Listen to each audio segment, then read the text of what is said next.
Olá pessoal, tudo bem com vocês? Começando mais um vídeo aqui no canal e para hoje temos a apresentação das minhas leituras de abril. Como vocês veem aqui no canal, todos os meses eu posto para vocês o que eu li durante aquele mês, para fazer uma resenha curta, conversar com vocês um pouco do que eu achei de cada livro, e eu também sempre deixo nos cards e na descrição o link dos vlogs de leitura mais completos e maiores, caso vocês queiram ver mais sobre as minhas opiniões deles, também algumas marcações, então fiquem à vontade para entrar no canal. Esse mês de abril foi produtivo até, eu consegui ler 5 livros e os meus lidos de abril foram Nothing Like the Movies, Como Sobreviver a um Filme de Terror, Eclipse, Laranja Mecânica e Boneca de Ossos. O primeiro lido do mês foi Nothing Like the Movies. O livro começa com capítulos do Wes, que fazem um apanhado geral pra gente. O pai dele faleceu logo depois do fim do primeiro livro. Ele se isolou e, consequentemente, perdeu a oportunidade de realizar seu sonho de jogar profissionalmente e se afastou de repente da Liz, fazendo com que o seu namoro acabasse. 1 ano e meio depois de tudo isso é quando a história se passa. O Wes está recomeçando a vida dele estudando engenharia civil e infraestrutura na UCLA, a mesma universidade onde a Liz estuda música, mas com um leque bem mais amplo do que ela imaginava. Ambos estão em uma fase da vida de muitas iniciativas, mudanças e adaptações. Enquanto a Liz está fazendo alguns trabalhos como fotógrafa de esportes, o Wes está voltando a jogar e eu achei que isso era que causaria o reencontro deles, mas foi uma festa no apartamento da Liz e das suas colegas. Como já era de se imaginar, a Liz resolve fingir um namoro com um dos seus amigos para fugir do Wes e ao mesmo tempo fazer ciúme nele. Mesmo que algumas coisas presentes no primeiro livro estejam nesse segundo, são de um modo diferente, de uma perspectiva diferente. O livro fala muito sobre o olhar para o passado e aprender com ele, mas não temer que coisas ruins se repitam. Fala sobre esperançar o futuro, dar uma segunda chance para situações e pessoas que te fazem bem, e também sobre amadurecimento e acontecimentos difíceis. Apesar de ter lido e visto comentários negativos sobre o livro, eu gostei da minha experiência, mesmo que o primeiro tenha sido melhor na minha opinião. Para ele, eu dei 4,5 estrelas.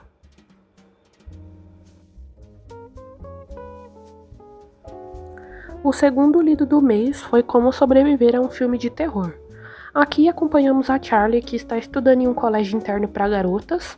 Aparentemente ela teve sua matrícula feita ali depois da morte do seu pai e existe um mistério sobre isso e sobre a antiga vida e personalidade da protagonista. As descrições do clima, dos arredores do colégio, do próprio internato dão um clima bem interessante e se torna uma ótima leitura por um dia de outono ou de inverno nublado. Outro fato interessante é que os capítulos são nomeados com dicas de filmes de terror, coisa que a Charlie e a Olive, sua melhor amiga, são obcecadas. Inclusive em detrimento de outros autores de histórias que eu gosto muito, como a Jane Austen, Orgulho e Preconceito e Crepúsculo, por exemplo. Todas as alunas estavam proibidas de saírem da propriedade porque uma tempestade está chegando e medidas de segurança são necessárias, quando depois do toque de recolher, o corpo de uma aluna é encontrado e a escola nega uma investigação e não trata o caso como uma possibilidade de crime. Isso acontece outras vezes e a partir da segunda, a Charlie começa a ouvir os barulhos de quando as meninas morreram, ver elas pelos cantos e fica perturbada. Ela pede ajuda do padre da capela ali de perto e ele aconselha ela a conversar com os fantasmas, então ela decide ajudá-las. É um livro que eu senti uma referência de Wandinha, um toque meio cômico, uma estética levemente Dark Academia, então foi uma leitura interessante, fluida e gostosa de fazer. Eu recomendo muito para a época do Halloween. Para ele, eu dei 4,5 estrelas. O terceiro lido do mês foi Eclipse, voltei a ler a série de Crepúsculo, e o livro volta exatamente de onde o último terminou, com todos aqueles pontos que eu conversei com vocês que precisavam ser resolvidos, sendo relembrados no início da história, o que eu achei muito bom. A autora deu uma continuidade bem bacana.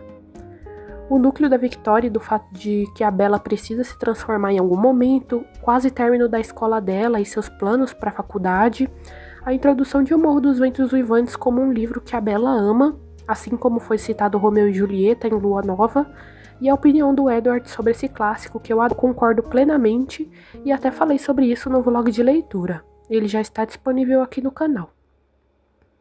O casal continua obcecado um pelo outro, mas temos um movimento diferente aqui, que é a percepção da Bella, depois de um tempo, que ela realmente gosta do Jacob e não só como amigo.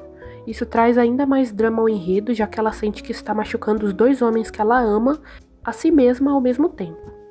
Ela é uma personagem bem melancólica, então era de se esperar que isso acontecesse. Esse volume foi repleto de histórias do passado e explicações, tanto da família de Edward quanto da alcateia de Jacob. Temos um núcleo cheio de ação, que são os ataques acontecendo em Seattle, onde várias pessoas são encontradas mortas em intervalos cada vez menores. Isso vai se ligando aos outros acontecimentos importantes e se torna crucial no final. A parte dos Volturi ainda fica em aberto e temos o casamento da Bella, sua transformação e o fato de que aparentemente o Jacob deveria ser líder de alcateia e não quer, como alguns acontecimentos para os próximos livros. Para ele, eu dei 4,5 estrelas. Meu quarto lido do mês foi Laranja Mecânica. Logo no início dele temos alguns textos do tradutor e comentador falando sobre a obra, um pouco sobre a vida do autor, as circunstâncias em que ele escreveu Laranja Mecânica e a sua fascinação por palavras, gírias e dialetos. Eu sempre adoro essas partes, ver como o ofício da tradução busca a fidelidade e o mínimo de perdas e a dedicação dos profissionais nisso. Nessa parte se diz que o livro está em uma trindade distópica com 1984 e Admirável Mundo Novo. Eu já li o primeiro, ainda não li o segundo, e aí eu li agora esse terceiro que, na minha opinião, não superou o de George Orwell. Inclusive, já tem vlog aqui no canal de 1984, dividido em 2 partes, então eu recomendo vocês verem também. O enredo já começa com um estranhamento bem grande, já que eu resolvi ler como sugeriram no início, sem ler o glossário das gírias, mas além disso parece que a escrita é diferente, com muitas vírgulas e poucos pontos. Pensei muito como, apesar do livro ser antigo, refletir tanto a sociedade atual com todos aqueles termos que inventaram recentemente e que muita gente não pode entender nenhuma palavra sequer. E esse é o poder justamente dos clássicos de trazer tantas coisas que são atuais, mesmo os livros sendo antigos. Eu inicialmente não gostei da narrativa, o protagonista e o seu grupo são simplesmente nojentos, eles agridem pessoas, enganam, gostam da violência, perturbam gente inocente e até violentam mulheres. Eu fiquei com nojo dessa parte e sinceramente pensei se esse livro era pra mim. Inclusive eu pensei sobre como eu recomendo esse livro com algumas ressalvas, mesmo sendo um clássico bem conhecido. Mas fiz o mesmo que eu faço com outros livros e continuei a leitura para construir minha opinião, principalmente porque o comentador no início disse que o autor ambientou o livro em um futuro, num tempo em que a violência adolescente atingiu um nível tão insuportável que gerou uma repressão em igual medida por parte do governo. Eu estava bem curiosa para essa parte. O protagonista é preso, passa por essa repressão do governo que também é bem cruel, e esse chamado tratamento deles funciona. Alex pega verdadeiro horror pela violência, e o tratamento também leva as pessoas a buscarem um comportamento totalmente contrário, então, até quando ele é agredido, ele faz algo bom pela pessoa. Assim, os chamados médicos sentem que o seu dever foi cumprido com sucesso. Eu não vou contar mais do enredo para não dar tantos spoilers, mas mais uma reflexão que me chamou a atenção foi sobre o nome da obra que interpretei assim. Como algo que não deveria ser mecânico se torna, e como quando aquilo que é a essência é tirado de uma pessoa, ela fica totalmente diferente, mesmo sendo coisas negativas como eram em Alex. Esse livro mistura desconforto, críticas sociais, o horror por várias ações, e também que o bem nem sempre vence, já que é uma distopia e que o mundo real é assim. Não é um livro esperançoso, o que me fez comparar mais com 1984, e para Laranja Mecânica eu dei 4 estrelas.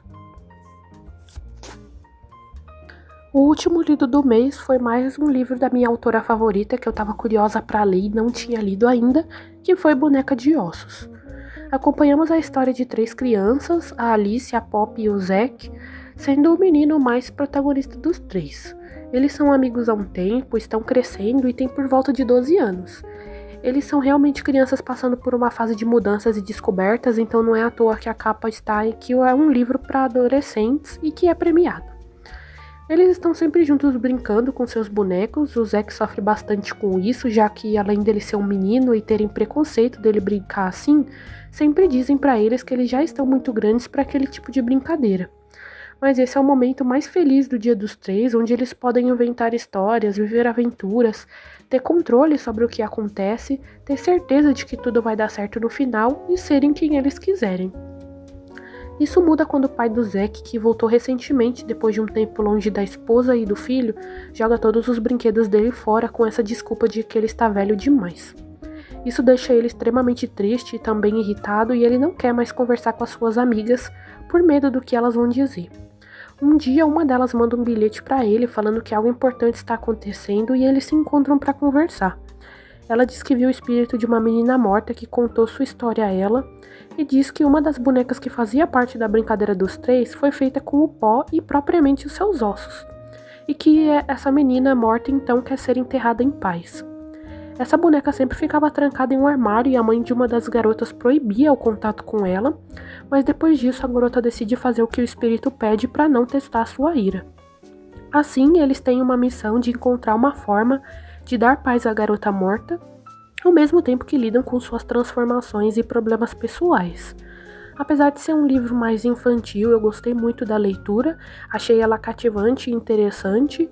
A escrita da autora sempre é fluida para mim, então todos os livros dela eu aproveito bastante a leitura. E para a Boneca de Ossos eu dei 3,5 estrelas. E esses foram os meus lidos de abril, espero que vocês tenham gostado de me acompanhar e saber mais sobre o que eu achei de cada um deles. Como eu disse para vocês, já tem alguns vlogs de leitura disponíveis aqui no canal. Ainda faltam alguns outros que vão sair em breve, então eu já indico a vocês para se inscreverem no canal e ativarem o sininho para não perder quando eles saírem. Também convido a vocês a curtirem o vídeo, comentarem suas opiniões e algum livro legal que você leu em abril. Compartilhar o vídeo e o canal com conhecidos para a gente crescer cada vez mais. E até breve!